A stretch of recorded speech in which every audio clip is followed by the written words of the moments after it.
Before we get started, and I'll explain a little bit what the state of the industry is about, I wanted to introduce you guys to my rock star panel. At the end, I have Amy Zimmerman, CMO at Florida Windows. I'm out of breath because I'm running around. We have Robin Spencer, Chief Operating Officer at Faraday, Matt Curtis, VP Strategic Initiatives on the marketing department in American Residential Services, and Jeff Petrowski, Chief Customer Success Officer at CSG. Good morning, everyone.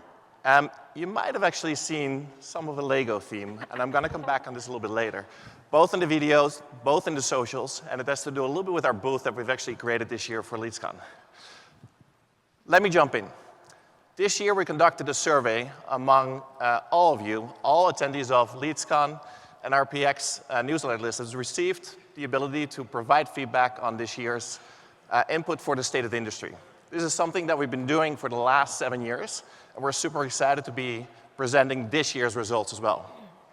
What you're going to hear is some of the views across a lot of the different industries. So we've actually surveyed over 25 industries with a really good mix between lead buyers and lead sellers. Lead buyers being the brands, the advertisers that are buying the leads, obviously, and then a small portion of lead platforms and intermediaries as well. I'm going to talk about 3 particular segments today. 1 being the sentiment in today's industry. 2, the friction that is being felt pretty clearly this year between lead sellers and lead buyers. And number 3, we're going to do a forward-looking to 2030, or about 5 years from now, what we feel lead gen will look like. And obviously, AI will be a big component. We asked all survey respondents to share a little bit what's top of mind. And as you can tell, not only leads is top of mind, but AI is the #1 thing that's being brought up within the survey by all of our respondents.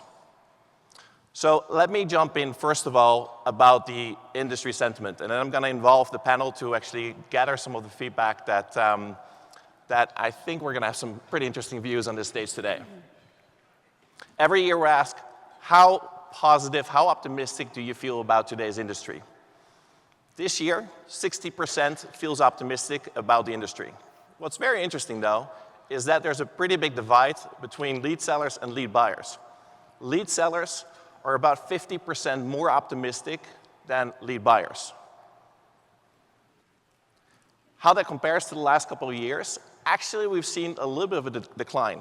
And that decline might have to do something with a couple of points we're going to talk about in a second. But before we do that, it's also interesting to think about where is this decline coming from, and are there particular verticals that do feel more optimistic? So we broke down the data for you, and we see that in today's market, actually home services, auto insurance, and mortgage are more optimistic than average.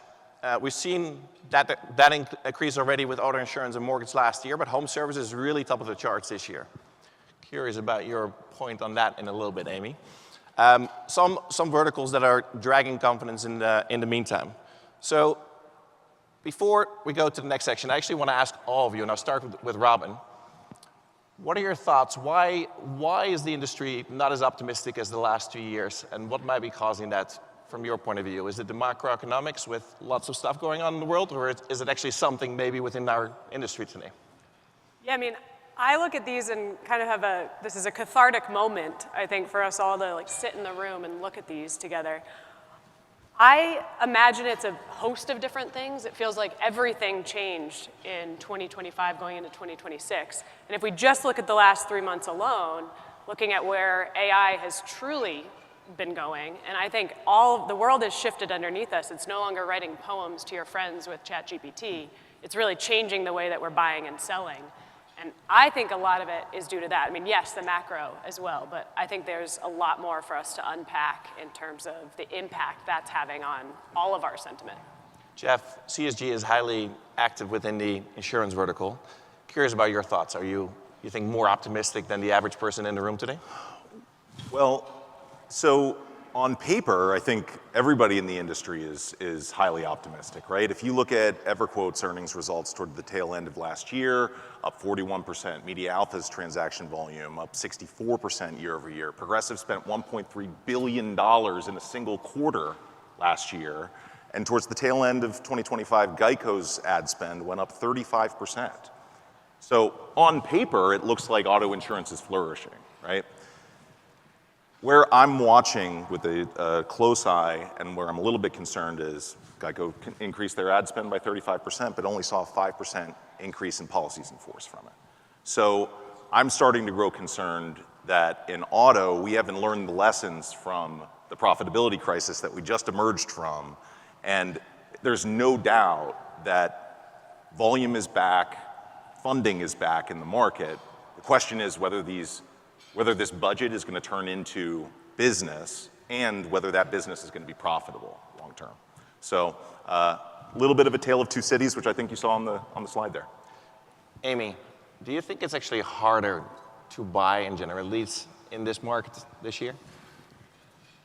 So one of my businesses is in Florida. I've got one in Texas and one in the Chicago area. Florida is a highly competitive market for windows right now, for hurricane windows. And I have just seen the lead costs, and I've only been with that company since July, seen the lead costs go up since I started significantly. So when you talk about companies spending more, sometimes I feel like we're just throwing it into a black hole. And as marketers, my job is to not just, I mean, look, we can keep spending more, right? We need a bigger truck. We're gonna throw more money in the truck and you know, take it from the wheelbarrow, put it in the truck. But we can't keep spending more. And I think what AI is going to help us do is, you know, it's already helping me do this, is to be more intentional with the money that we're spending and to not just throw a bunch of stuff against the wall and like, oh, well, this used to stick. I don't know why it's not sticking anymore. And so I think we had the luxury, I mean, of course, we were all brilliant in 2020, but I think we had the luxury of leads costing less, and so you could experiment a little bit more, and the dollars that you were spending, you were a little bit more apt to sort of forgive a low performance rate 1 month. We can't do that anymore because pretty soon, like, you let it go for 30 days and you've just lost a lot of money by not reacting quickly. So I think one of the things that we'll see is people trying to and you might laugh at this, but really reacting. I mean, I'm looking at it by the hour. And so you can't just let things run and sort of make little tweaks and hope it's going to get better. Like, hope is not a strategy.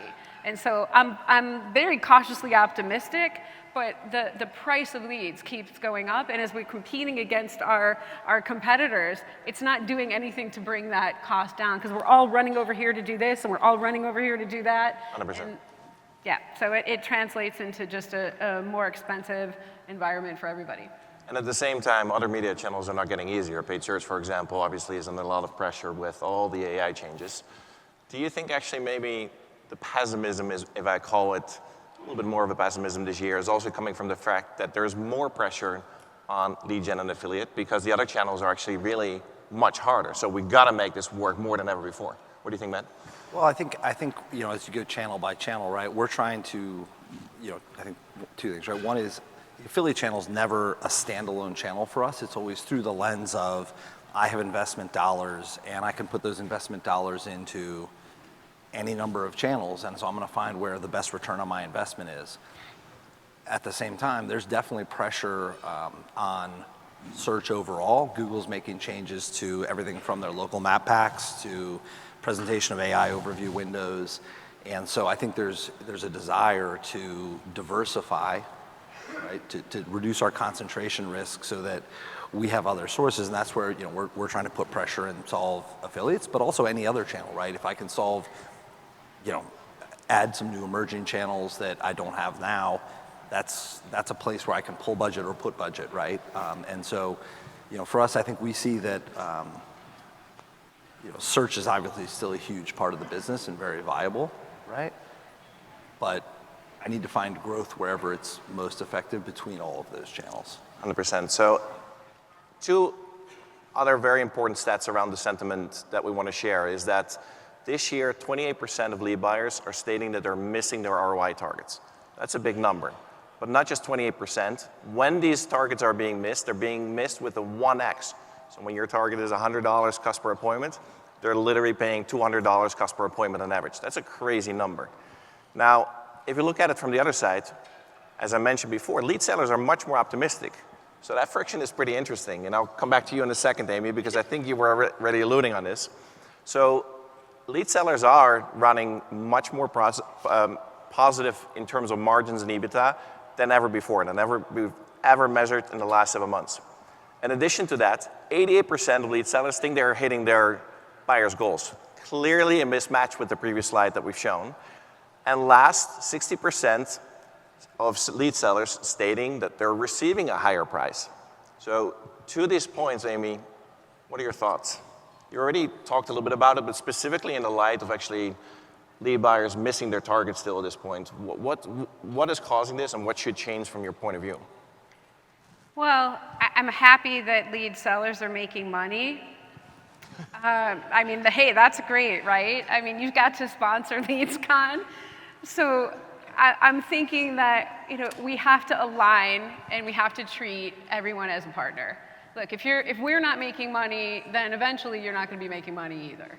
And so I think I like the fact that the margins are positive for sellers, but for buyers, it just has to make sense. And so again, I mean, I just speak to, if it's not working, then we have to make difficult decisions. And so it's always about the lead mix. So it's never only about purchase leads. You know, I think for a lot of us, purchase leads are, I don't want to say it's filler, but if we're not getting previous customers, we're not getting referrals, and we're not doing the other things to sort of build that base of our business, then, you know, we're doing ourselves a disservice. We're doing the business a disservice. And so I think the more that you can partner with the sellers, the more that you're giving really good and accurate data and current data, I mean, they're only able to help you if they know what the results are, correct? And so I think that if you look at it as a partnership, and just make sure, I always said a good partnership is everyone's mildly satisfied. Like no one's really happy, the sellers shouldn't be really happy and the buyers shouldn't be really happy. That means there's an imbalance there. But I think, look, there's certainly enough opportunity for both sides to be profitable and to have a good relationship where at the end of the day, it's really about serving a customer and aligning them to the company that's going to best service what they're looking for. Yeah.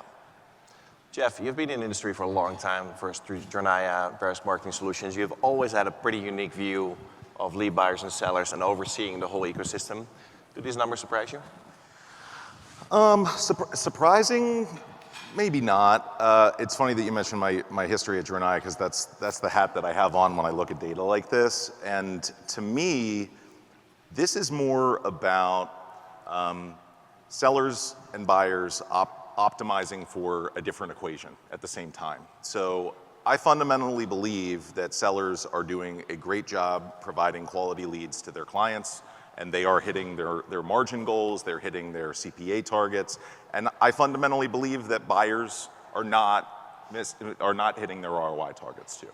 I think that both of those things can be true, and the gap here is more about treatment of the lead after it's generated, sourced, and routed, more so than it is about lead quality or whether I'm paying the right price or whether I've got the right terms with my vendors. In my Jornaya days, I saw 2 separate lead buyers with the exact same lead ID see 2 wildly different outcomes in working that lead. So I think driving more consistency in your lead treatment, eliminating variability with how you're working leads, that's more treating the problem as opposed to treating the symptom for the gap that we see between buyers and sellers. Great insights. Let's go actually a little bit deeper on that friction because I do want to touch base, for example, on pricing and the way how lead buyers do have control today. So talking about control, if you ask in today's market who feels in control, 73% of lead sellers feel in control over their campaigns, meaning everything that has to do with their campaigns, from monetization, pricing, you name it. Buyers only feel 30% in control. That's a really interesting stat, a 43% point gap, obviously, between both lead buyers and lead sellers. Now, if we go a little bit deeper on the pricing, we see that both parties feel that they're actually influencing pricing on the leads. So 74% of lead sellers feel that they're negotiating pricing, but 66% of lead buyers also feel that they're in control of the pricing. So what's happening in today's market is that lead pricing is still being very much manually negotiated, which is crazy if you think about some of the other media channels, how pricing is being set. So, Matt, you know I'm Dutch, you know I'm from the Netherlands. If I think about like 100 years ago, it's almost like, how cheese was bought in the Netherlands. And you see a beautiful image here in the beautiful town of Delft. And literally, you would buy a cheese with, we call it a handje klap. That's almost what's happening still 100 years later in our industry today. What do you think should change? And what is your perspective on lead pricing to take control as a lead buyer on that point? Yeah, on our side as a buyer, right, I look that I have a couple different ways I can control price, right? So one is what I pay for the lead, two is how I allocate budget, and three is the number of sources I can pick from, right? And I think what we've tried to change in that equation is it's hard for me to dictate price if I don't have optionality. So if I have a small number of sources, I am, in that scenario, probably bound to whatever price is listed, right? But what I'm trying to get to is, again, not all leads are equal, right? And our intent is to have optionality on where I allocate budget and how much I pay for a lead so I can make decisions on, again, between individual lead sellers, individual leads, how I action those leads, and then overall in between channels, right? So I can sit there and move dollars from non-branded paid search over to lead generation if the ROI is right and I have enough partners that can supply the type of leads I want, right? And I think that's where, to me, that's where the shift is if I have diversity in sources and diversity in actual individual lead choices, I can have more control over pricing. And how are you doing that today? Like, how large is your team in order to have what quantity of lead sources today? Yeah, so today we have, call it 50 lead sources from a lead generation standpoint. And that's actually managed with one person today, right? Which has been a shift, but I think that has been us switching from manually managing sources with individual budget level allocations, individual lead pricing that we're talking about to automation.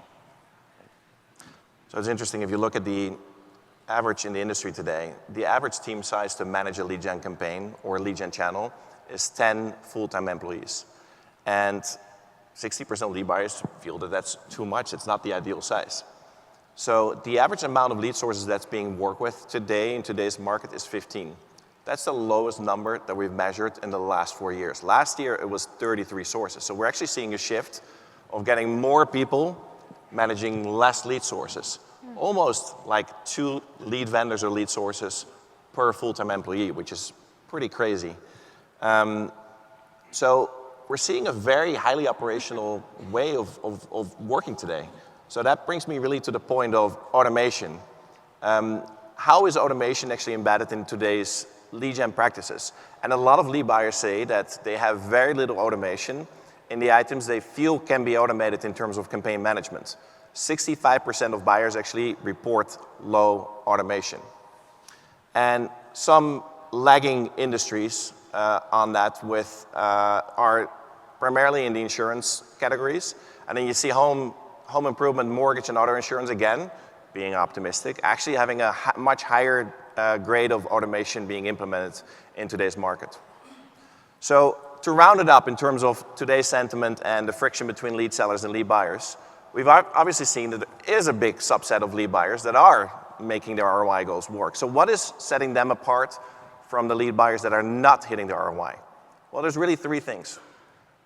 Lead buyers that are successful are 2.3x more in control in terms of the numbers that are shared with throughout this survey than lead buyers that are not.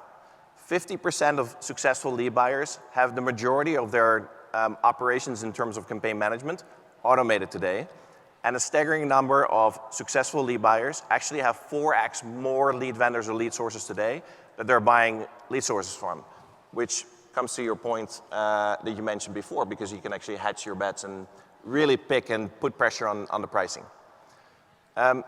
Let's fast forward to 5 years from now. And I want to do a pretty big deep dive specifically around the topic of AI.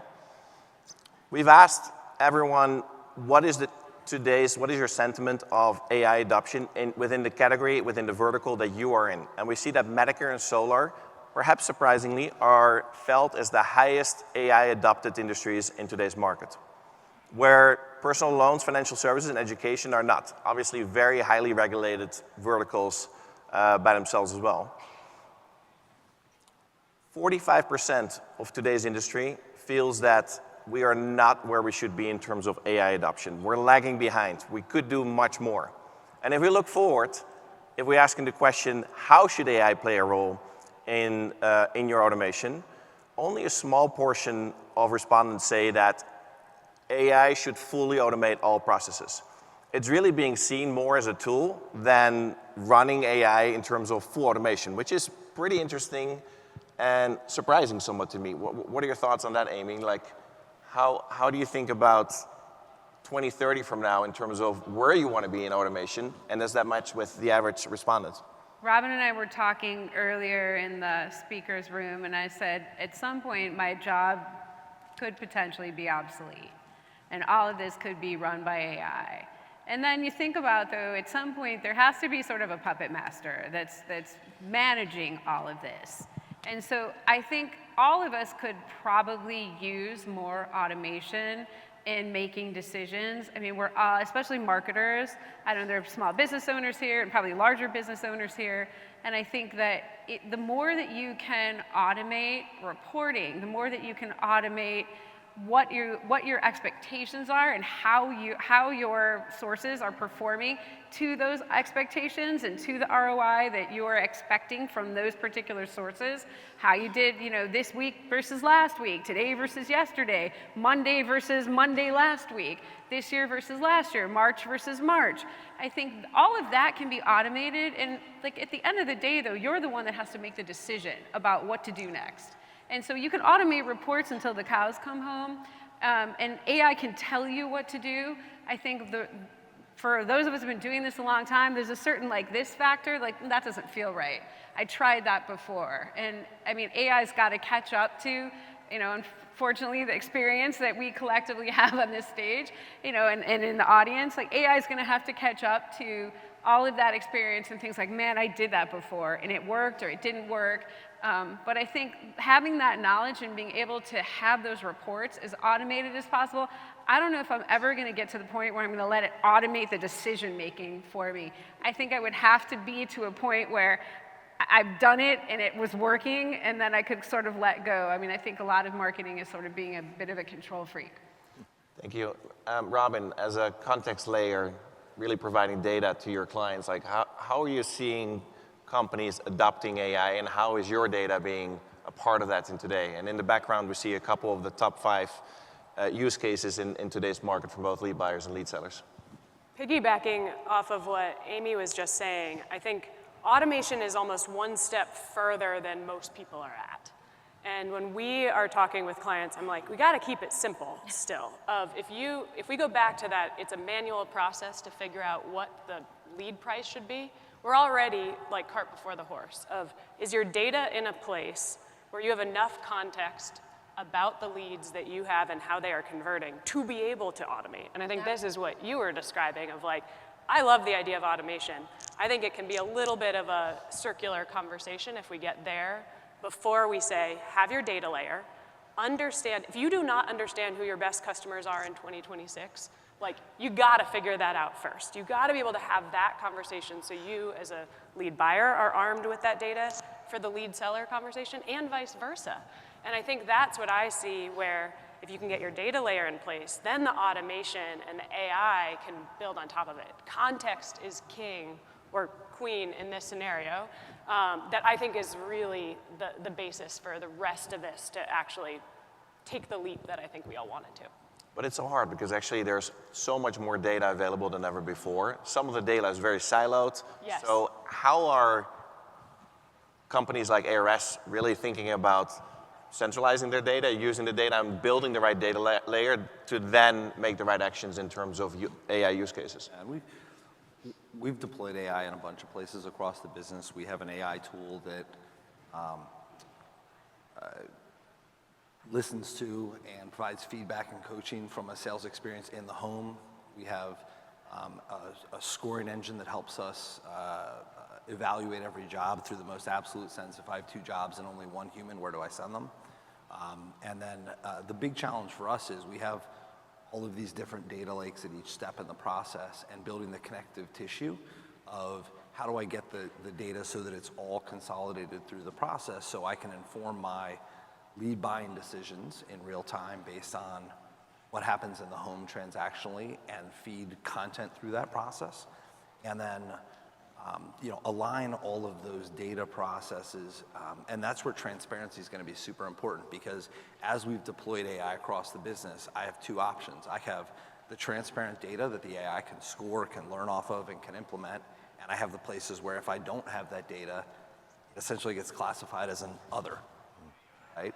And models penalize that, the routing penalizes that, and the AI struggles with it. And so I think that's one of the things that's at least from my perspective on a go forward, going to be really important is, getting the data architecture built so that we have everything on the source. What did the customer see? What was the offer they saw? What was the landing page? Because if there's an AI model that's going to be talking to that customer over the phone or calling that lead outbound, the more informed and educated that is, the faster the model will learn on those corner cases. And that same process will then work as we feed that data down to, for us, it's a human in the home. Right? I know some people are selling, it could be an AI agent selling. For us, we're installing HVAC. We're a long way off from an AI agent being able to do that. But I think the important thing is getting that data architecture so that we get transparency on the front end and can pass it all the way through the model. So a lot of these items, and the ones that you're mentioning as well, Matt, are obviously focused very much on operational excellence and efficiencies, maybe cost reduction. Jeff, you and I called out when we actually did a prep for this session that on this slide, there's 10 bullet points, but none of them are talking about the consumer or the personalization towards the consumer. Yeah. And I think CSG is actually focusing on that quite a bit. Like, are there specific things how you guys are thinking about using AI or really providing a better consumer experience that makes it a more personalized touch point? Yes, and I just want to underscore everything that my panelists just said. First and foremost, using AI as a blanket sort of term or a capture or fix all is a recipe for going in the wrong direction, right? So first of all, making sure that your architecture, your data layers, high fidelity, high integrity, otherwise it'll be garbage in, garbage out, right? And at an enterprise scale, which could be very risky for a number of reasons.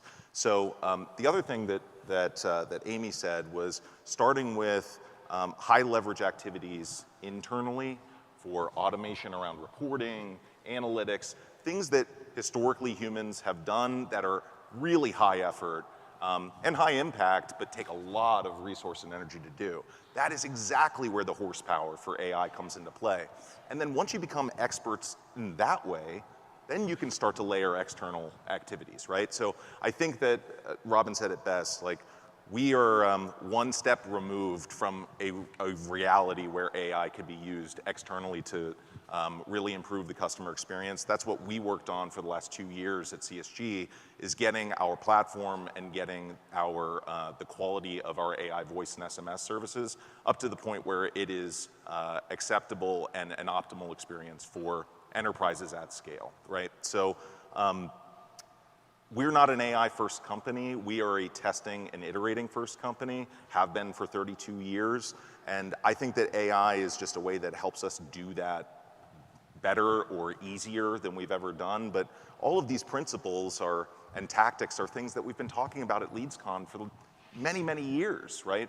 AI is just enabling us to do them quicker, see the results, and iterate on them faster. So if you look forward, what would be the ideal 2030 looking like in terms of personalized touch points for a consumer from CSG's point of view? Like, how are you thinking about bringing a much better experience for not only the consumer, but also obviously for your clients that you're working with that are touching those consumers? Yeah, my hope is that in 2030, the idea of optimized routing will be like, oh, that was a 2020 problem or a 2025 problem.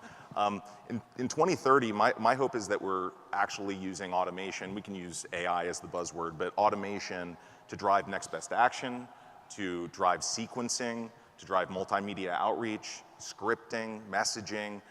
Really, we are in a position where, to your point, we have enough data and we have the technology to hyper-personalize and offer a message to where a consumer is. If we get our house in order from a data architecture standpoint, this will be an exponential growth curve. And I believe that we will see that in 2030. Which is a great bridge to actually how the industry believes the concept of a lead will change in the next 5 years. And we did a LinkedIn Live as a prep session, Robin and Matt, together with me and Ian, to talk about is a lead form actually going to disappear in 5 years? Is literally the concept of a lead going to be very different? And it's interesting to see that 67 of respondents say that the concept of a lead will definitely change. Today, a lead might be pretty flat with a couple of data points, but the number one thing that's being expected today is that the lead will have much richer signals to do personalization or to actually embed much more capabilities to do on that lead. And I know, Matt, you're deploying quite some changes already on this to capture more inflow data to make sure you can make smarter decisions. Can you talk a little bit about that, like how you're thinking already, the steps that you're taking today to get to a much richer lead than what ARS was doing before?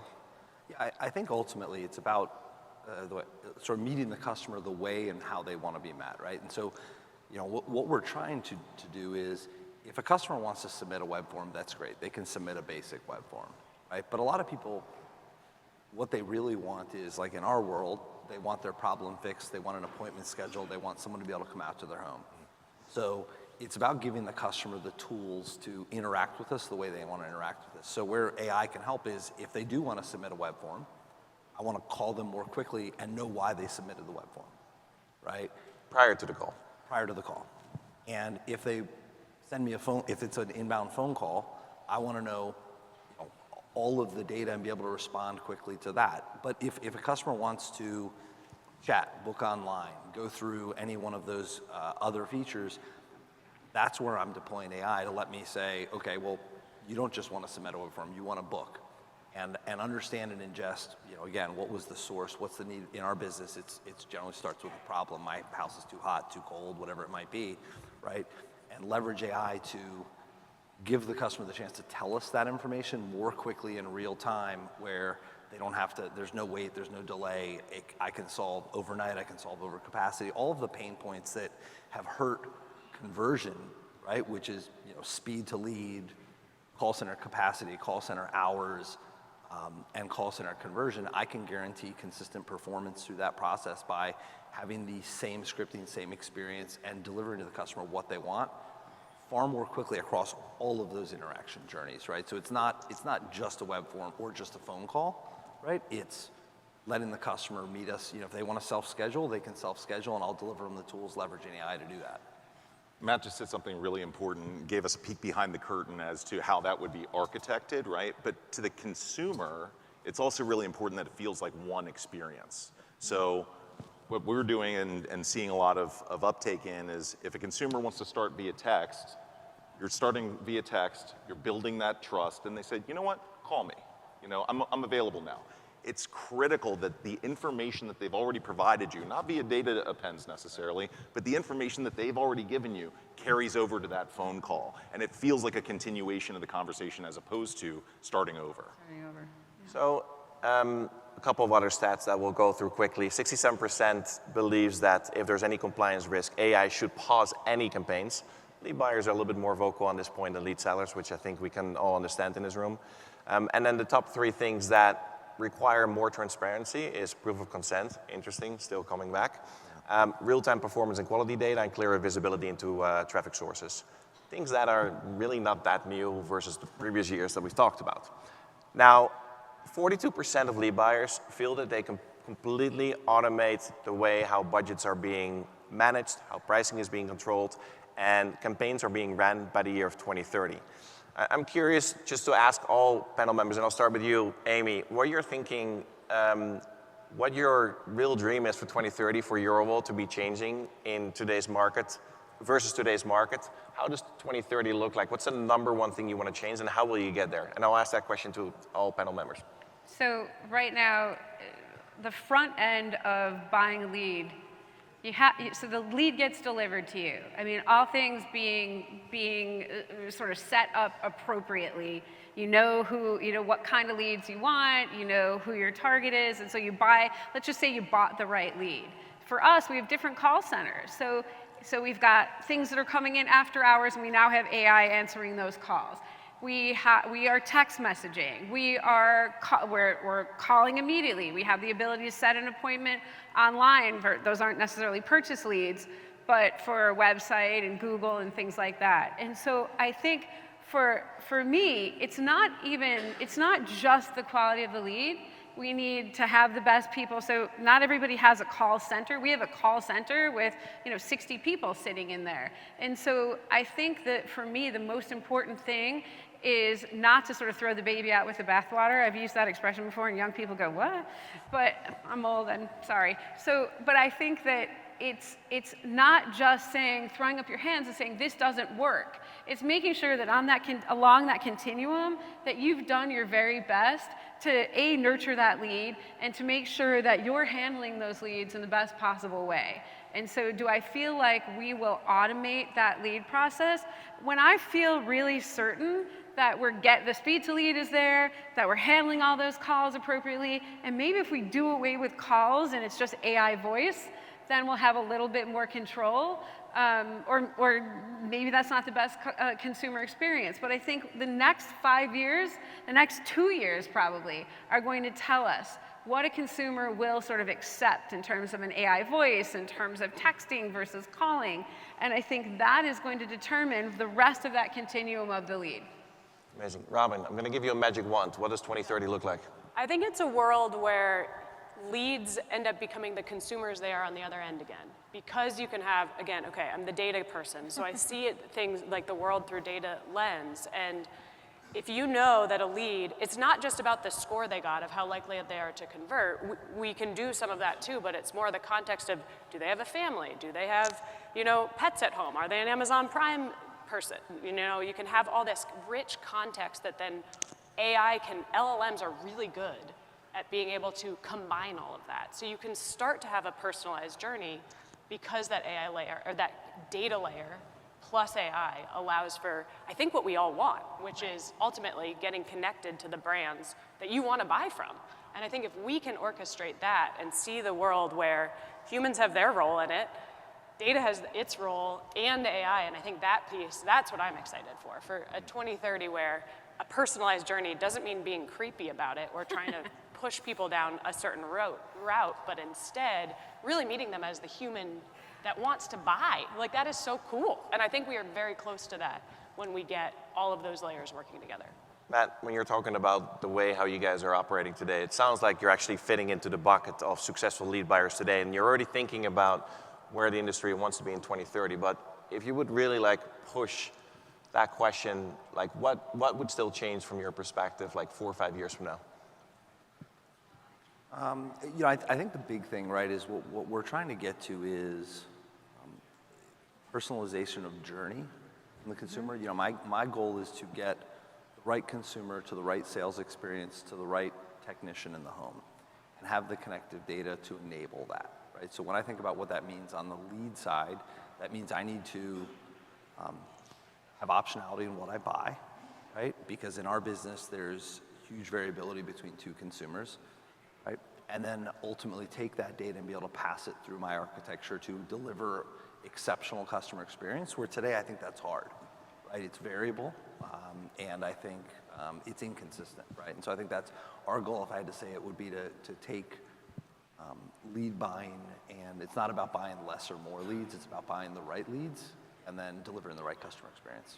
Great. Ian, I know my time is up, but I had to find a chair, so I'm going to really take 2 more extra minutes. Jeff, same question to you. Ditto to everything that they just said, as well as transparency. So if you are a lead buyer, providing feedback and being transparent about how campaigns are performing and what you need to see from your sellers. If you are a seller, transparent about where the leads are coming from, the fidelity of those leads, and the data that you are providing. That will ultimately help down funnel conversion and close the disparity gap. And then if you're a brand, being transparent with consumers by 2030 about what data you are using to personalize that journey. Give them agency over what data you are using to route or personalize that journey. Ultimately, I think we will find a future where consumers that have that type of agency will be much more compliant journeys, will be much safer journeys, and much more effective. Thank you guys so much. Amy, Robin, Matt, Jeff, fantastic job on stage. Thank you for all your points of view. There's many more takeaways within this year's industry, State of the Industry report. Feel free to download it. There's a QR code in the background. And thank you all for joining this session this morning.